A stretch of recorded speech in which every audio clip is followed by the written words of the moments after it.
Welcome to Living by Continental. Today is what? Sunday. No, it's not Sunday. It's Black Sunday. It is Black Sunday on Living by Continental. I am Anthony, And I'm Sarah. and we are your proud hosts of Living by Continental. So now, our series Black Sunday, it is to feature Black people around the world, Black Americans, Black Africans from various African countries, Uganda, Kenya, Sierra Leone, Egypt, Black Brazilians, Black Europeans, anywhere around this globe. If you're Black, this is the show for you.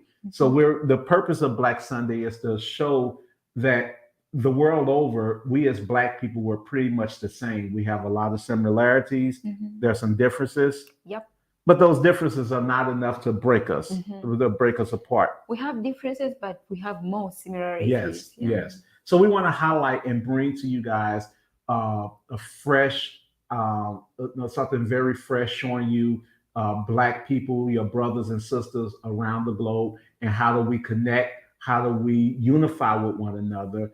And that's pretty much it. So before we bring our guest on today, we have a special guest with us. But before we bring him on, we want to ask you guys to follow us. Subscribe. Yes, like and comment Mhm. here And share. on both Facebook, YouTube, also IG and TikTok. We'll make sure all our handles are in the comments and in the description. So now, without further ado, drum roll, please. We are going to bring in our guest. This is a brother. He is from the U.S. He's an African American. He has made his successful Blaxit to Panama. Welcome, William Easley. What's up, my Hello. brother? Hola, hola. Mucho gusto. Thank you so much. How are you It's, today?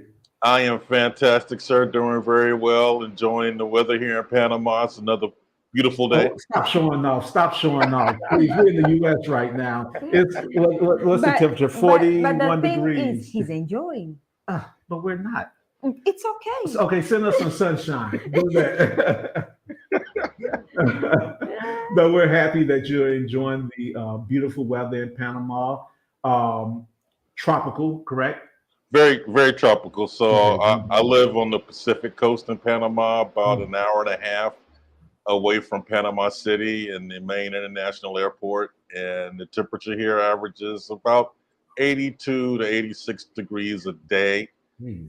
We Just get a want to nice be the breeze. environment. Today's a little cooler because it's overcast. I'm on my balcony now, and I can see rain in the Nice. distance. Very nice. Wow. So, William, Sarah and I, we know about you. We know about Blaxit to Panama, your YouTube channel. Can you introduce yourself to our audience? Introduce your channel, your platform, also your links. Tell us what your links is. We're going to provide those in the description as well. But can you kindly introduce yourself to the Living by Continental audience? Not a problem. So everyone, good morning, good afternoon. My name is William Easley. I am a 52-year-old black man born in the States. I was born in Ohio, grew up in Durham, North Carolina, where I spent most of my childhood. Left Durham and attended Morehouse College. Graduated from college and stayed in Atlanta for a good 10 years and altogether, and then moved to DC. Spent 30 years in DC working as a business development lead for federal contractors, and technically still am doing that here from Panama. So a few years ago, started talking to one of my friends about retirement, and both of us realized that there was no way that we could retire in DC. It's just too expensive. And one of the areas we started talking about places to go for retirement. One of the areas that he mentioned was Panama, and I didn't know anything about Panama, so I laughed at him. But this guy was my roommate. He was always a smart guy, so after I finished laughing at him, I listened to him and did the research and started realizing, oh my God, he's right. The infrastructure is there, the healthcare is there. They use the U.S. dollar. It's only a 4-hour flight from DC, so if we need to get home, it's not too bad. So we started doing some research and, started making plans for retirement. But then life in the U.S. changed abruptly. Hillary lost the election, and we all witnessed something pretty horrible happen. And because of what I do for a living, I get to watch the sausage being made up close. And I knew that we were in trouble as soon as his administration started, and we started reviewing the executive orders that were coming out. A lot of this stuff didn't make the news because he was just throwing so much sensational stuff at us. They didn't have time to keep up with what was really going on. But we saw things falling apart. So we started accelerating our retirement plan. And then after the January 6th insurrection, we were very disturbed and said, okay, the retirement plan is now an escape plan. Oh, wow. So that's what led us to researching Panama, and we came to visit. COVID was another factor, watching the U.S. response to that. And when we came here to visit, we had a whole list of red flags that we were looking for, deal breakers. If we see this, we're out. We're going someplace else, maybe Portugal or Ghana. Those places were also on our list. And when we came, we were just blown away. We didn't see any red flags, and we also saw a group of people, a society, taking COVID seriously.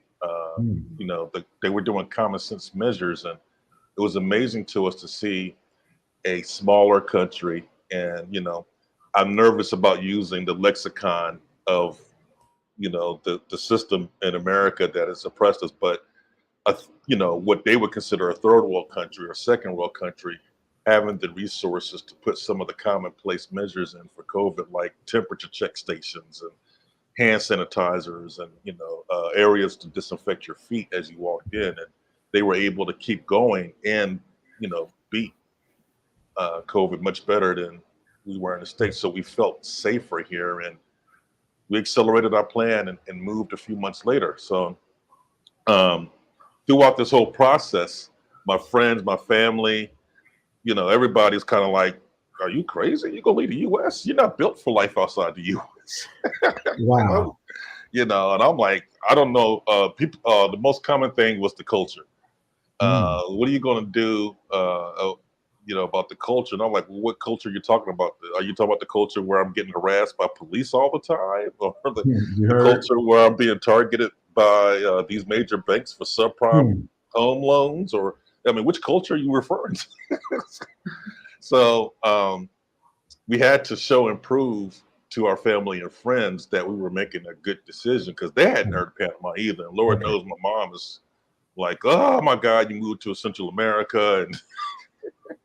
And so I came up with the idea of documenting our travels so that our friends and family could see exactly what we saw. And then I wouldn't have to explain everything, 1,500 times to different people. And that's how the YouTube show Blaxit to Panama was born. It was really just me talking to my friends and family at first.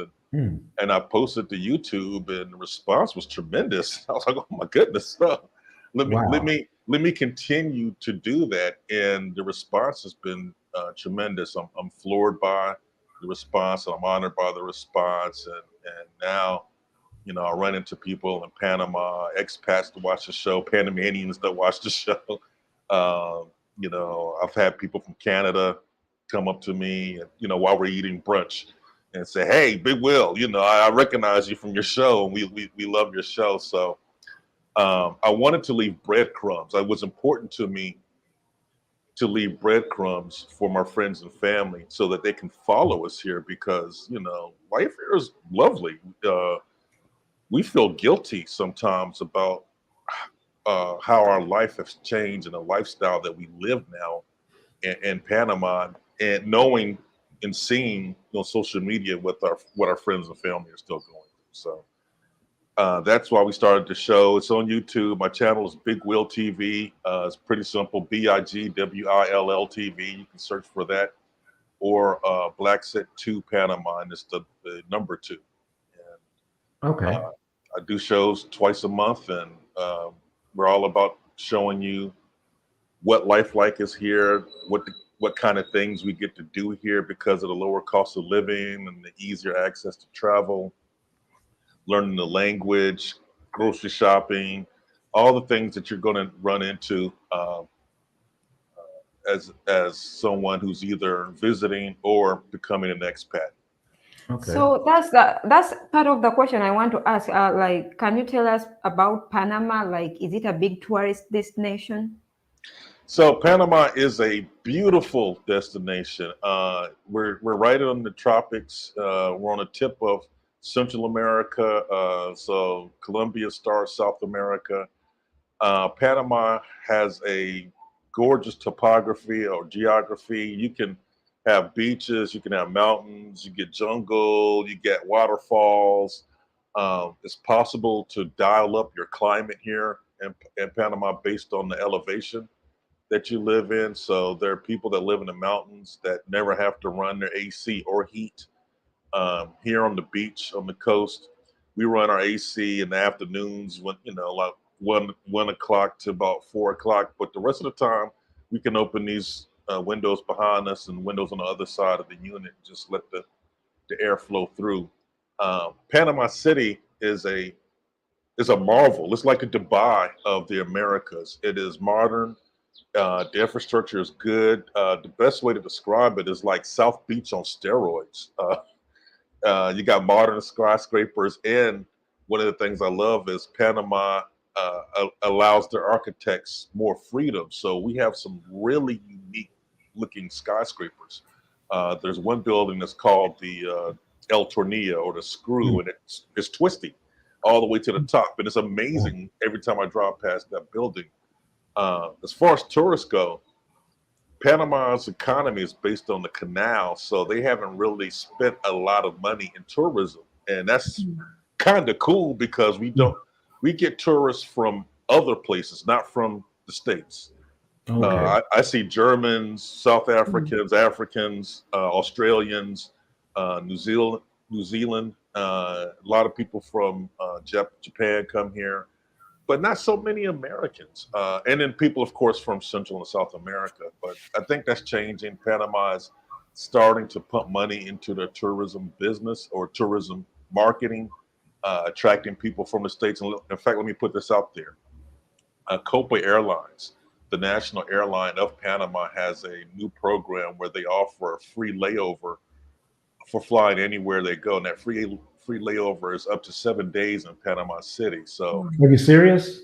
yeah, Copa services the United States. So if you catch a Copa airline from the United States going to Jamaica or going to Aruba, you get that 7 day layover in Panama City for free. Okay, baby, where we gonna go to? Jamaica or Aruba? It's a good deal. I'm trying to figure out how I can benefit from it because I'm already here. You won us over on that one. Goodness. So now, what are some of some of your favorite tourist attractions or places you've been to in Panama? Something that really, if we were to come down there as tourists, as visitors, where would you take us to? Like, where would be the first place? And I want to go to the hood too. I don't want to just go to the wine and dine, the fancy places. Nice. So you're gonna start out in Panama City. That's where you're gonna land. And Panama City is the most developed, most urban place in Panama. It's huge, and there's lots of stuff to do in the city. Museums, cultural history. So the Afro-Panamanian presence is pretty thick here. We've been to a couple of museums, getting a deeper understanding of the Afro-Panamanian culture. One of my favorite activities in Panama City is going to the beach. There's an island that you can get to by ferry, and it's about a 20-minute ferry ride. And even the ferry ride is cool because you're in between the ships in line for the canal, so you can see the guys on top of freighters all waving at you, or the cruise ship people waving at you as you're on your way to Toboga Island. And Toboga Island has 4 or 5 different beaches. It's a small colonial structure like Old San Juan or Casco Viejo in Panama City, and you can spend the night at an Airbnb if you want to, or there's a bunch of restaurants.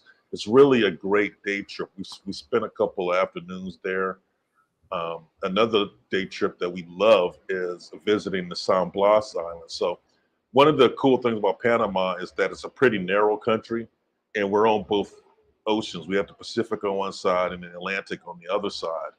And the Caribbean side gives you more of the white sands, clear blue water feel that, you know, people love about the Caribbean. So there's a group of islands not too far from Panama City on the Caribbean side that you can get to by day trip. And the day trip is thrilling. In fact, one of my videos shows this. You have to start out with an SUV ride across the mountain range that divides the country. And that's going to be fun. This is like a four-wheel adventure. And then you get to the dock and get in the boat. They take you out to open water until you see the islands. But these islands are small, they're exclusive. They're owned by an indigenous tribe called the Gunayala tribe. So these are Afro-Panamanians that are making, their economy is based on you going on these day trips. Okay. And while you're out there, you can buy their art. They'll feed you. They'll give you drink, Lord knows.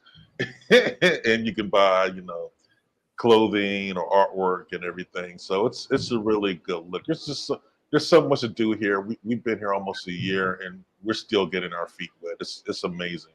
Okay. Well, I'm happy you mentioned Afro-Panamanians. Did a little research, you know, on Panama. I wanted to know a little bit about the history as it relates to our people, people of African descent. What I've learned is that Afro-Panamanians are broken down into two categories: the Afro-colonials and I think Afro-Antilleans. The Afro-colonials are the ones that are descendants from enslaved Africans, and the Afro-Antilleans are those that are of West Indian immigrant descendants. With that being said, do you see a lot of African influence in Panama? Most definitely, most definitely. So many of the indigenous tribes have that influence because you have the Africans who were brought here as part of the transatlantic slave trade, and you know something that I didn't learn until college was, you know, more boats from that trade came to Central and South America than went to North America. So we're all over the place here. The presence is pretty thick, but also there were indigenous Black people here before that happened. Ivan Van Sertima, Dr. Sertima, noted historian, wrote a book called "They Came Before Columbus," and you know his prevailing theory was that Africans were the basis of the Olmec civilization, and the Olmec involves Aztecs and Incas, and so you got Mexico all the way down into Central America, and they were here, you know, long before the slave trade started. So you have a mix of those indigenous peoples, both the people who were descended from the slaves like us coming from America, and then those who got here naturally. But you see both of them, and most of the people of color in this country live on the Caribbean side in two cities called Cologne and Portobello. I mean, I don't want to make it seem like they're all segregated up there. They're everywhere. I bump into them here in Gorgona, but the presence there is, I mean, when you go there, you're at home. You feel it. And the common perception, of course, being, you know, another place that's a victim of colonization, the common perception, of course, is that Cologne and Portobello are dangerous. So you'll hear the white expats voice that, oh, you went to Cologne? Oh my God. You know, it's like, yeah, I went to Cologne. I was safe. I had a good time. They're not looking for me. But you know, we're one of them until we open our mouths. And they realize you don't really speak the language, do you? But it's beautiful. We've toured Cologne and Portobello. We've gotten some artwork, and you know the culture is there. We see the native dancers. We see the Congo drums. They have drummers that are They have festivals. So anytime I see the Congos go out, I'm like, aha, that's us. Wow, wow. So even last night, we were in the city. We had a great time at a hotel with a salsa band, friends of friends, and they had a couple of guys on the Congos, and that's the heart of the music. That's what's keeping the beat. While everybody else is doing something, the guys on the Congo are just Wow. so it's amazing to behold. Wow. So is Panama predominantly black? 96% black and brown. Now that black and Wow. brown is spread out across 8 different categories. I'm still learning what each one of those is, but they actually have 8 official races here in Panama. But 7 of them are people of color.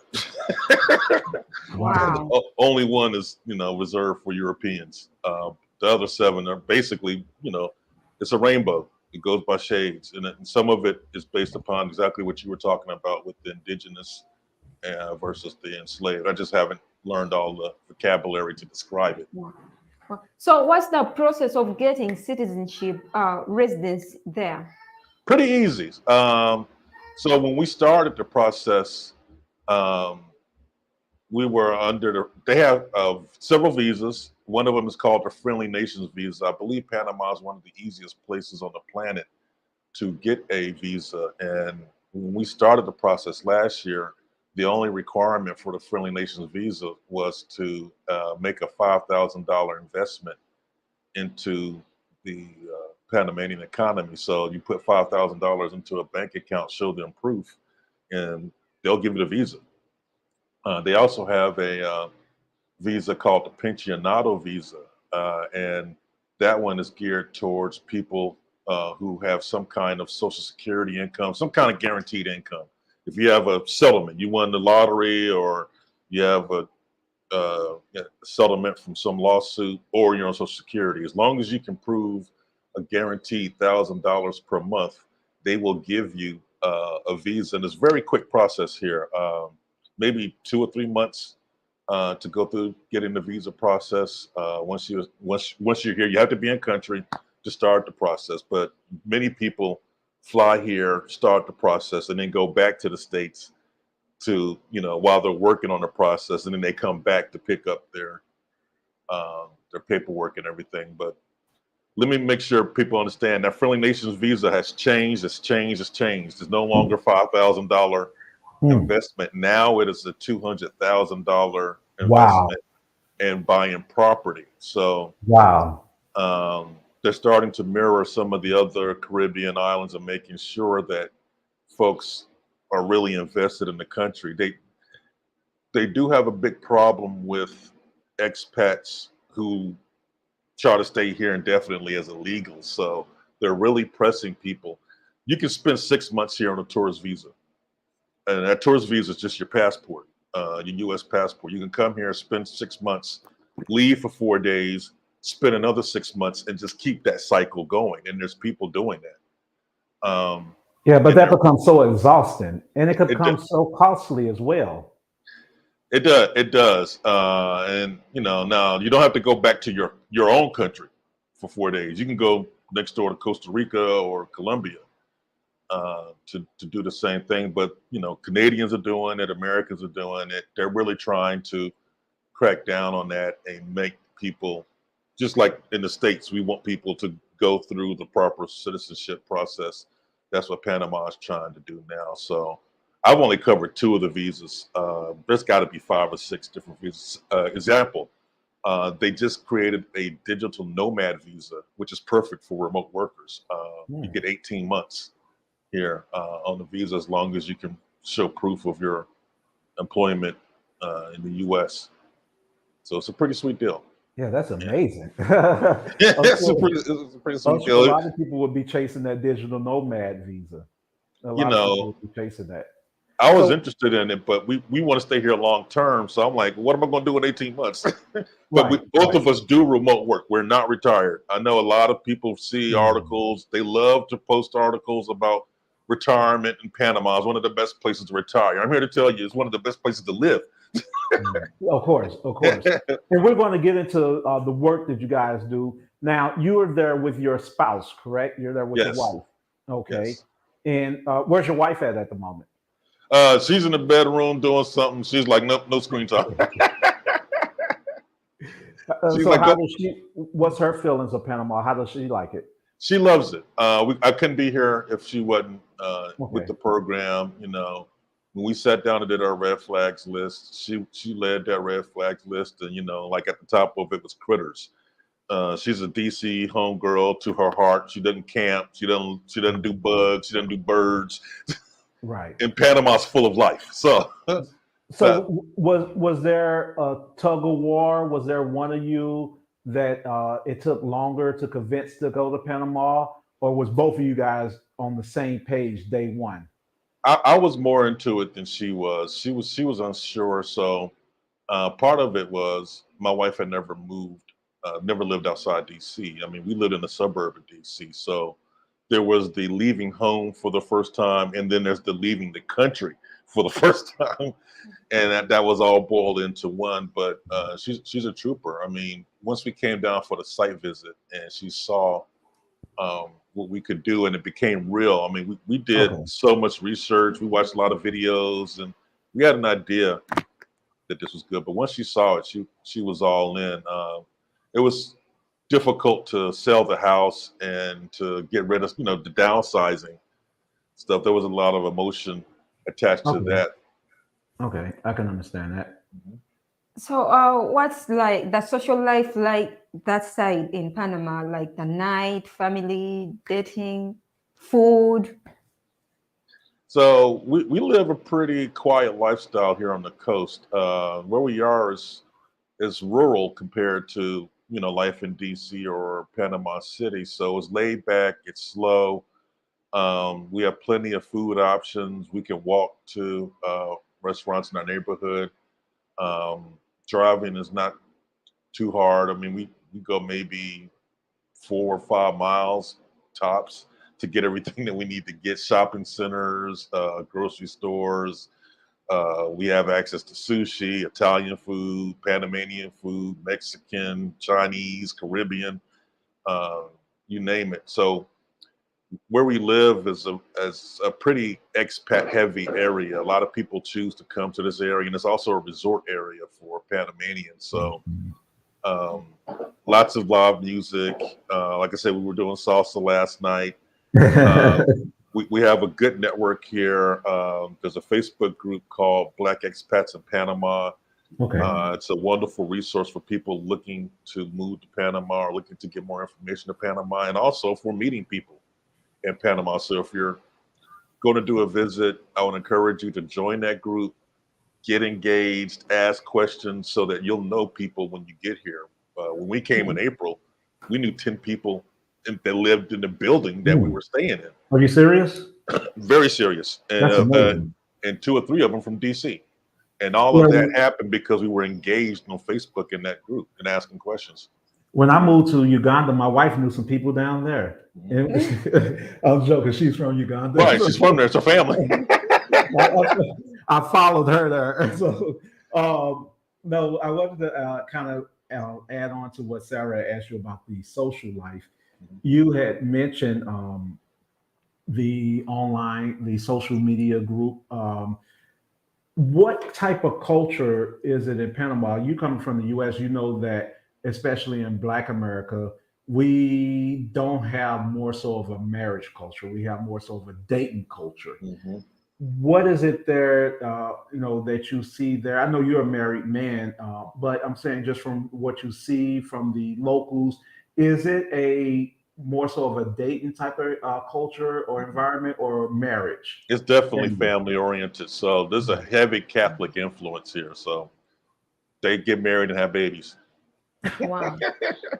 The African way. They get married and have babies. I mean, I see young people. If I came here in my 20s, oh my God, I'd have a ball. Wow. But I'm having a ball in my 50s too as a married man. So I see a lot of family culture here. They love kids. Their kids are involved in everything that they do. Good. One of the things I was just telling my friend this morning that we experienced last night at the salsa, it was a restaurant and hotel. It transcends generations. We saw a woman in her 70s that completely took over the dance floor. I mean, she could still move. I hope I can move like that when I'm 70. But we also saw teenagers and 20-year-olds that were dancing to the same music, singing the same songs, Gee. and they were doing the same dances. Wow. It's just it crosses generations, and Mm. we've seen families with their small children on the beach partying, and they're all dancing and doing the salsa thing. So it's very much family oriented. I think it's probably more family oriented than the United States. Well, the U.S. We don't have that family no more. We don't have that culture no more. No. Now, real quickly, because Sarah wanted to ask you something, but I wanted to ask real quick about the local foods. Now, you say that there's a mixture of different foods down there, but are there some foods that's native to Panama? And if so, tell us a little bit about them. What was your thoughts of them? What's the wife's thoughts of those native foods? Good question. I don't know if the food that I'm going to describe is native to Panama itself or does it cross borders in Central America, but there's a bread that they serve during breakfast called Halandra Bread. I might be mispronouncing that. It starts with an H. It's very good though, and I'm pretty sure it crosses cultures because I know people here from Guyana that told me that they used to eat it growing up. The food, a lot of fish we're eating. It's a lot of rice. Patacones I love, but I'm not sure that's just Panamanian. I love the patacones though, and then plantains. they're fried plantains, and they do them several ways. They mush them into a pie and fry them, or you get the syrup fried plantains like you would get in Jamaica or the Dominican Republic. Um, I went to a Panamanian restaurant to get breakfast, and honestly, I was so inundated with choices.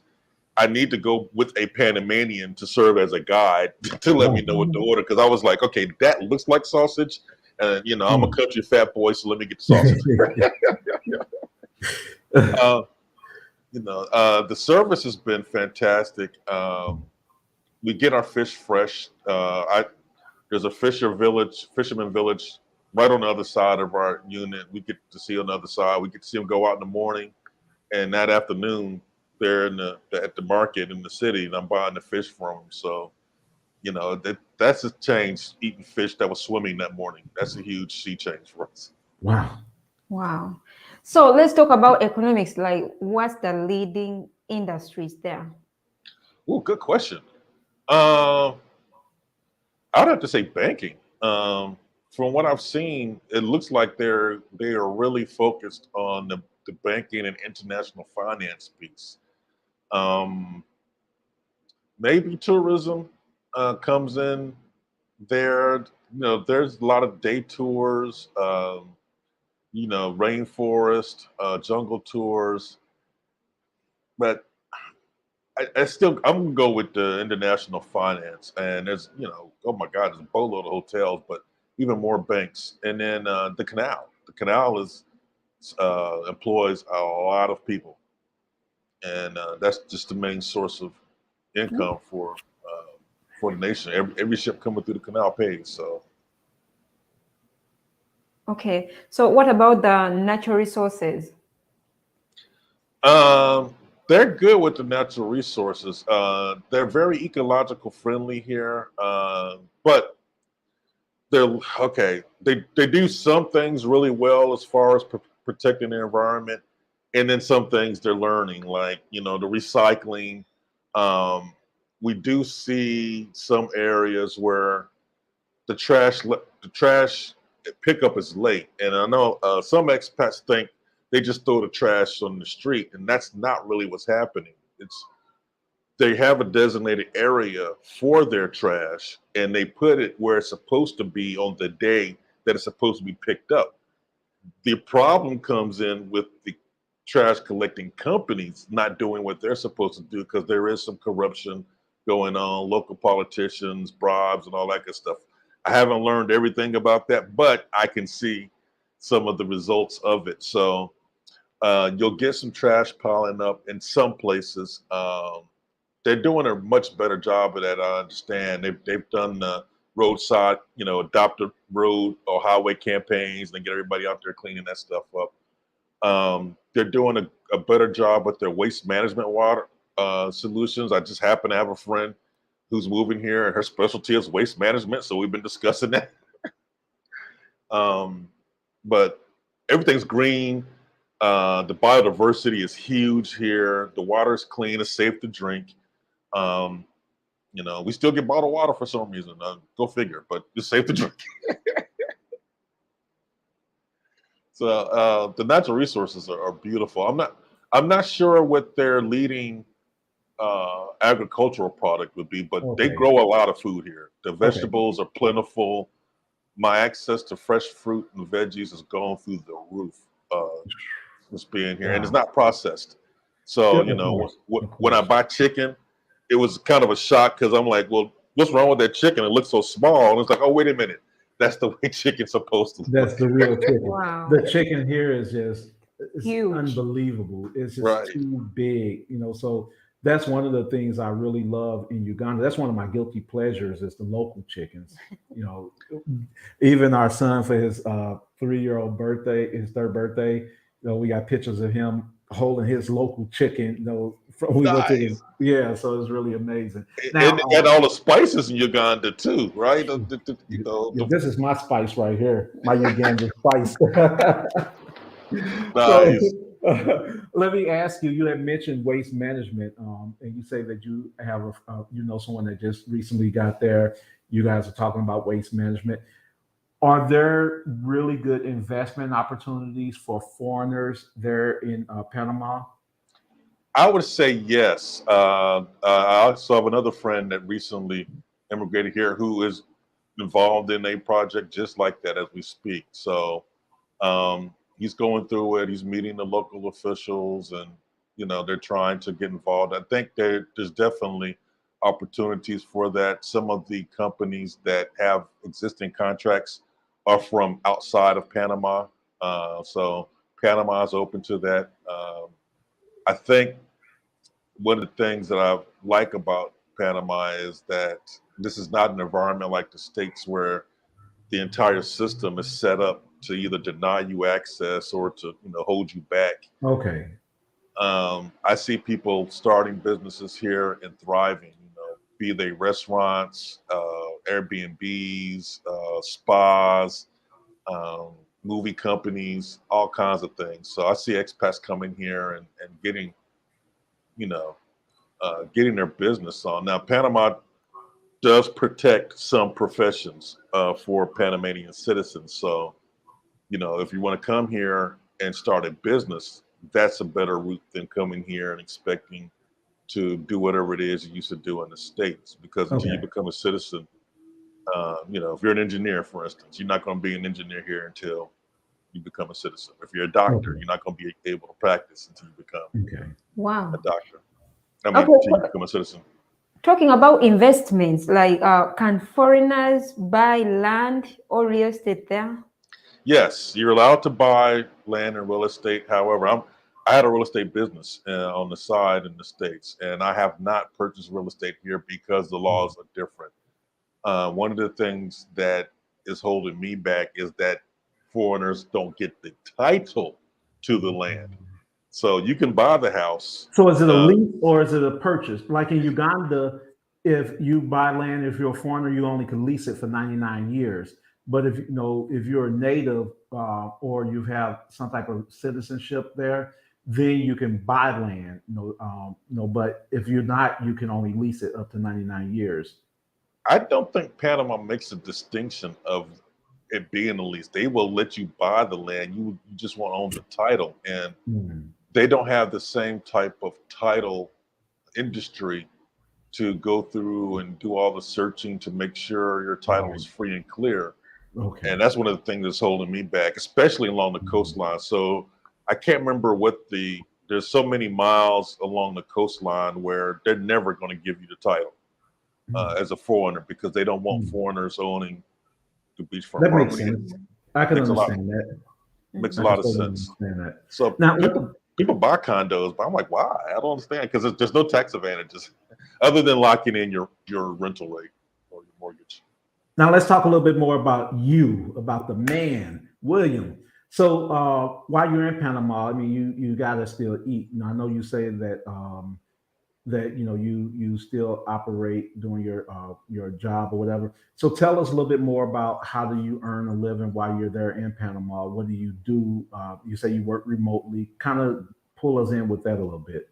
All right, so both of us work remotely. Both of us come from careers where we supported the federal government in one form or another.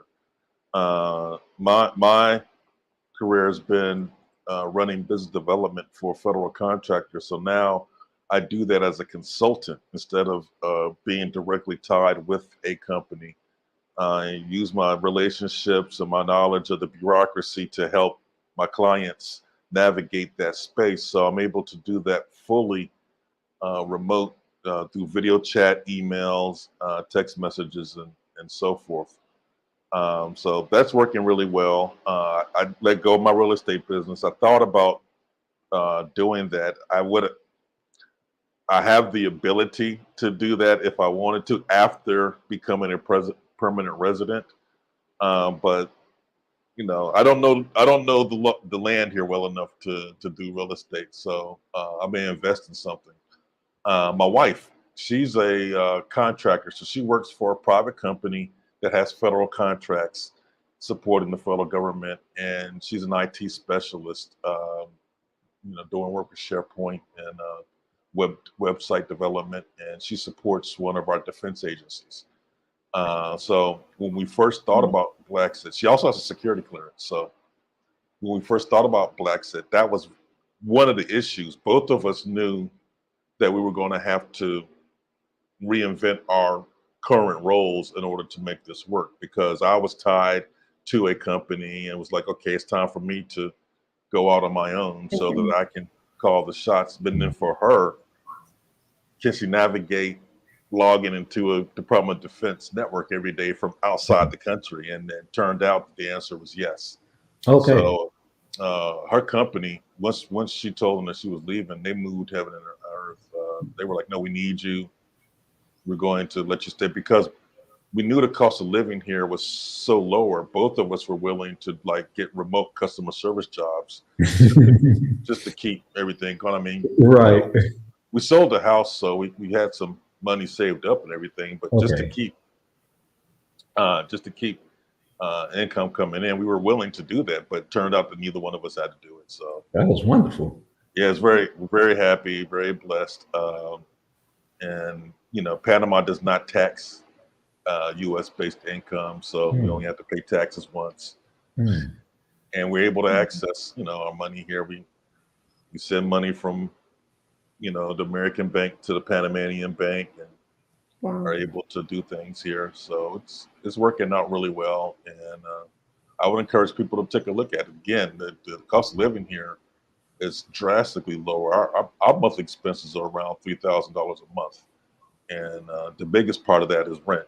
But we live in a luxury condo on the 24th floor of a building, so we knew that we were paying.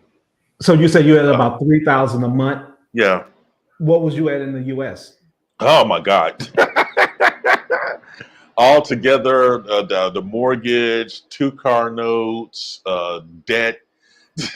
We paid off all of our debt when we left the U.S. So our monthly expenses in the U.S. were around $7,000 to $8,000 a month. It was crazy. It was crazy, and we both were pretty good wage earners, and we lived a typical lifestyle in the States. We everything looked good. We had the cars. We lived in a nice golf course community and everything, but couldn't retire. Yeah, exactly. Wow. Never going to retire. So One day I'm going for exercise. I just happened to go to the Social Security website to look at when can I retire based on my birth date. And the website told me 79. So my father is 76 today. And I'm like, wait a minute. I gotta go 3 more years than he's been on the planet. Oh, that's crazy. Happy birthday to your dad. Right. Well, when I say 76 today, I mean, okay. His birthday's in February, but the notion that I have to wait 3 years longer than my father's been alive. He hasn't even made it to 79. How am I gonna make it?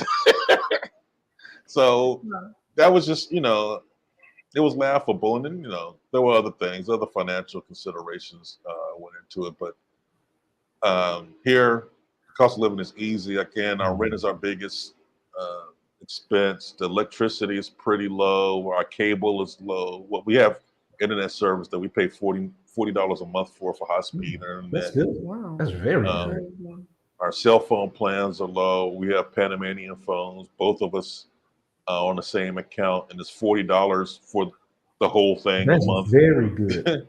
That's good. So the cost of living is great, and it's really affording us the opportunity to save a lot of money and also, live a lifestyle that is much better than what we were doing in the States. And we just got back from Cartagena last week. Mm-hmm. In the States, we typically took one big trip a year. Now we're doing 3 or 4. So it's a pretty good thing. I'm not gonna complain. Wow. So how long have you been in Panama, and what's the obstacles you faced there? We've been here 9 months now. The main obstacle is learning the language. Neither one of us spoke Spanish before we moved here. I took a semester of it, but I took it as Spelman, so I really wasn't paying attention.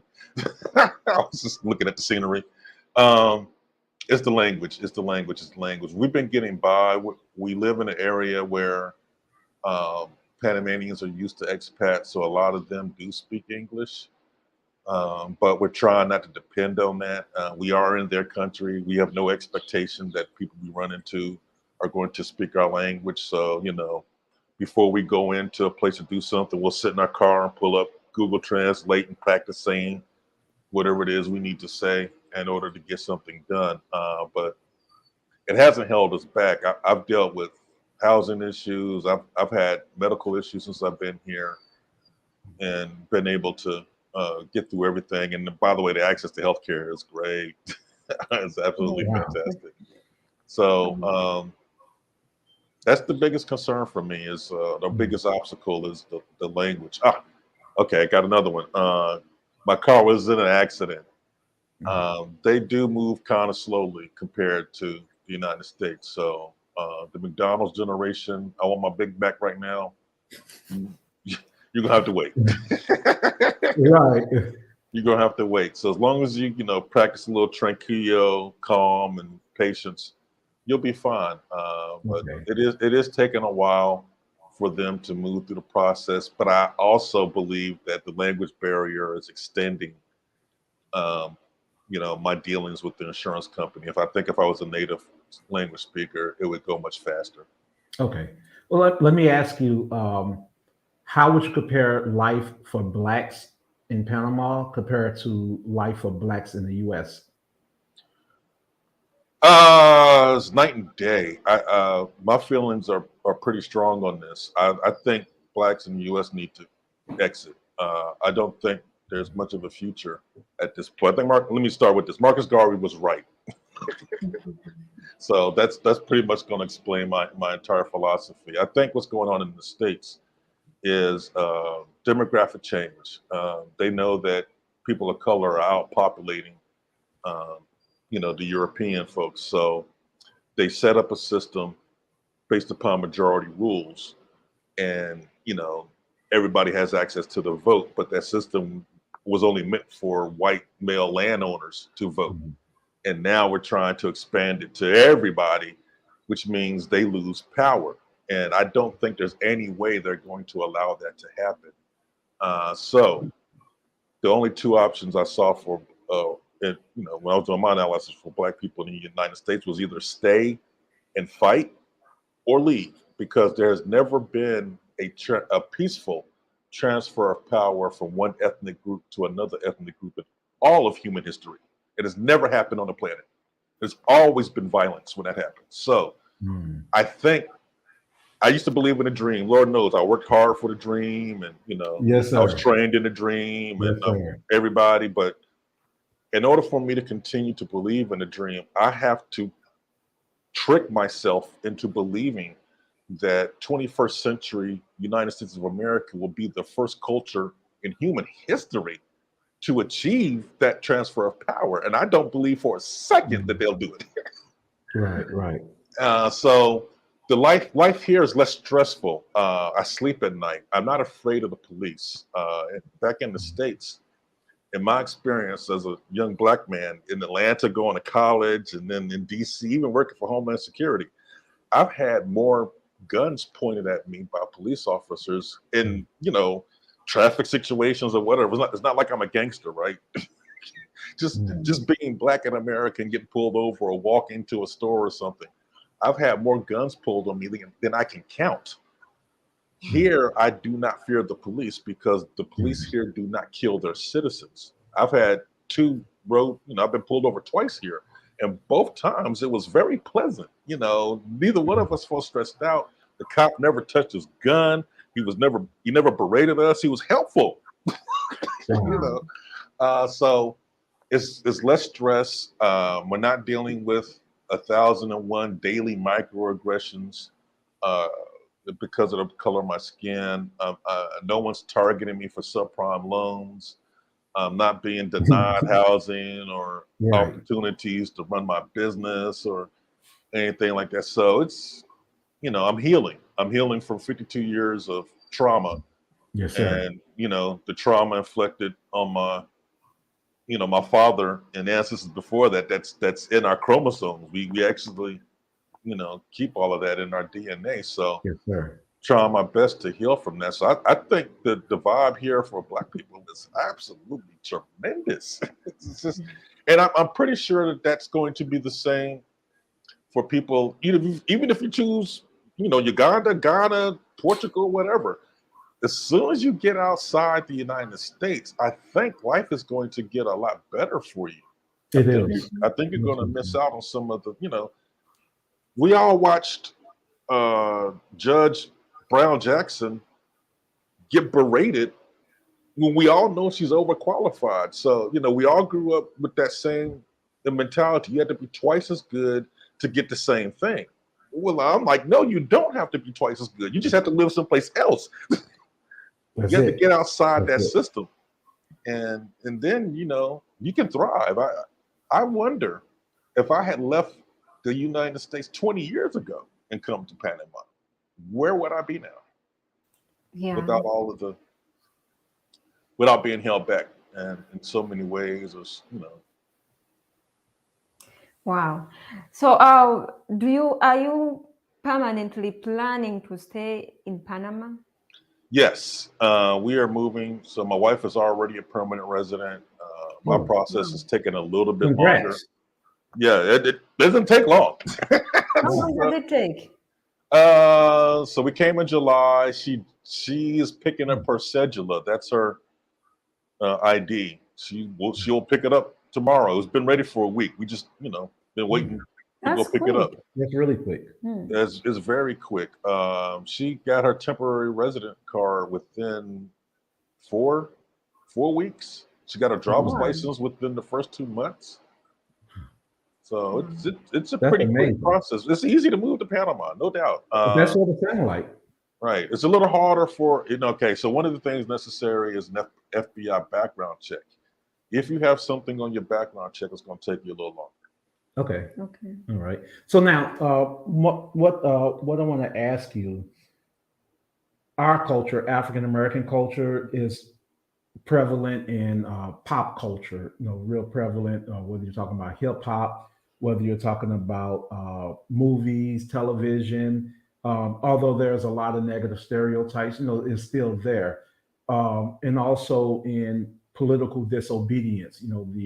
The Mike Brown protest, the protest for the countless of Black people that has been slaughtered at the hand of police and other white folks, not just police officers.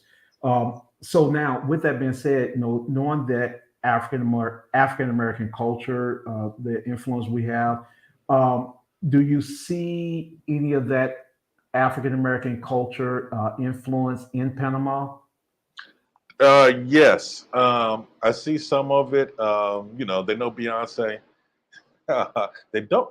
The couple people didn't know Biggie. I was gonna floor by that, but they know Beyonce, and they adopt or learn from us. Like, I know a lot of different cultures model the civil rights movement that occurred in the United States. They saw what Dr. King did with the protests and the marches and everything, and a lot of people have modeled that. So since I've been here, I've seen them model the Black Lives Matter protest. They will block a highway in a heartbeat to protest something, and I've even seen some of the Black Lives Matter T-shirts. Now we just got back from Cartagena. As an aside, Colombia is really deep with it. We saw um, a lot of African American influence all over Colombia. I saw people breakdancing on the streets. We saw Black Lives Matter art and T-shirts painted all over the place. Um, they pick up on it, and they mix it with their own special spice because they watch American football. They were cheering for for the Super Bowl and basketball. I see, lots of basketball jerseys on the kids here. They're wearing their jerseys and they're matching Jordans or whatever, just like we do. Wow. So and I hear hip hop music blasting from some of the cars going down the street. So Wow. I'm like, Okay. I see you, I hear you. So, do you see problems for Blacks in different countries as one unified problem, or do you see them as each, do you see them as each group of Blacks' individual problem? Um, some of the problems are germane to just being Black on the planet. Racism is a global issue. Any unfortunately, any place Europeans are, there's going to be some friction there, and especially in places that had to experience pain of colonization from European culture. So some of that is going to be germane across the board, and then you have some issues that might have been taught by the colonial masters, like in Brazil and all the interracial issues they have according to skin color. Or maybe another way to describe this would be the relationship between Dominican Republicans. Is it Dominicans? Okay, Dominicans and Haitians. And that's something that was taught by the Spanish colonizers, but it still exists today. So it's a localized problem. It doesn't exist everywhere, but I think it is something that, the Dominicans and the Haitians are going to have to sit down, or maybe just the Dominicans are going to have to, you know, educate themselves and figure out what's going on. But some of it's universal.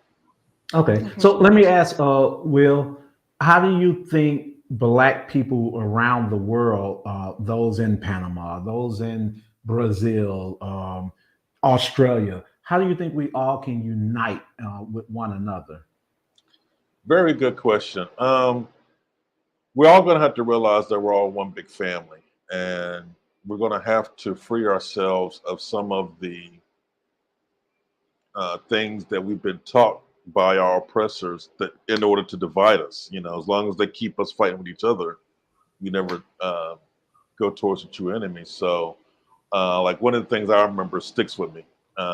In college, I waited tables, and I was in a restaurant, and I was the only Black waiter in the front of the house, right? And all the other Black people were in the kitchen. And a lot of them were Africans. And I remember they had a name for me. They were calling me this name. And I'm a freshman in college. I'm thinking I got this African nickname. This is the coolest thing on the planet. And if one of the guys pulled me to the side one day and was like, "Yeah, that name basically is derogatory. They're calling you the grandson of a slave." Mm, And my feelings were, I was just crushed, like, "Oh my God!" mm, you know, mm, here I am in college, mm, being re-educated by Morehouse, taking all that public school education and getting it out and filling it with what really happened. And I'm feeling closer to my African brothers than I ever have before. And you're calling me some name. mm. Um, we got to get past all of that and Yeah. realize that we all have bigger issues to face. It doesn't really matter if you're from Cuba, Brazil, Barbados, Uganda. We all got the same issues, and we're all going to have to work together. A lot of it is education. A lot of it is, just training and teaching people. And I think once people have access to true knowledge, they really start to see what's going on and are armed against some of the tricks that may be played with them in the media to make them, fight each other instead of love each other. But I do feel a more of a sense of community here in Panama, and witnessed it in Costa Rica when we went, and just witnessed it in Colombia. I feel that it's hard to describe. It's more communal, more accepting. Um, Example, dancing. In several situations, we've been in. We've gone to events where the band is playing and everybody's dancing, and they may have a circle and they start cheering and having individuals in the circle, and everybody's rooting on the individual in the circle that's doing their own little dance, and then they switch out with somebody else. So here we are, participate. We're not really participating. We're kind of dancing to the side and just like watching what's going on. And then they come and grab us and like, no, you have to come and do this too.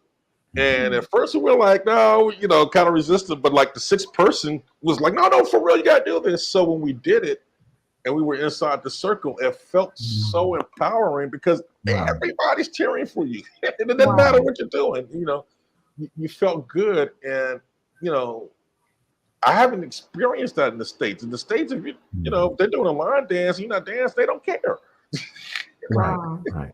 But here it's that sense of community. We all want you to participate. It doesn't matter how you dance. We just want to see you move, have a good time. So I think that carries over. Like with the COVID, there was no arguing here about masks. It seemed like people understood I'm doing this to protect the community instead of my individual rights.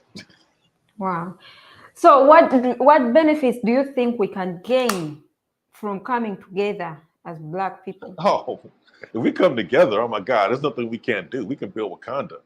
I mean, Oh, we're the originators of this planet. I mean, look what we did on the continent before colonization. We created sciences. We created the great cities full of knowledge. Of course. Philosophies and all. That's what we do when we come together. Yes, sir. I mean, even back then we still had, you're always going to have some contention. You're always going to have this tribe versus that tribe, but I don't think back then it was as contentious as it is now, and we didn't have to deal with the fact of having, puppet masters pulling strings, trying to get access to, Uganda's natural resources. So we're going to make you guys play against each other. Big Will TV. Man, we enjoyed you today. This is our time. We really want to tell all of our viewers, all of our followers to make sure you all go to Big Will TV. The link is pinned above in the comments. Make sure you go learn more about the Blaxit to Panama. And learn more if you want to go to Panama, learn more what's there. Stuff like you can do there, the cost of living, everything. Panama sounds like a very beautiful place. I'm going to take my wife to Panama one day. Big Will, I'll let you know when we're coming. I love traveling. That's my guilty pleasure is traveling. I'm not into it, but I've got interest from the conversation we had. Like, I feel like I really want to travel. So come to Panama. We want to thank you for joining us today. If you could leave your contact once again for our viewers, and that way people will know where to find you. Of course, we're going to have it pinned into the comments, but if you don't mind leaving it once again. Not a problem. Give you a couple things. And thank you so much for having me. This has been a pleasure. I always love running my mouth, as you can tell. There you go. That's one of the ways to find me. Okay, great. We're going to pin this to the top. All right, that's your Instagram. Yep. All right. And then my Facebook account. I think this all runs together. All righty.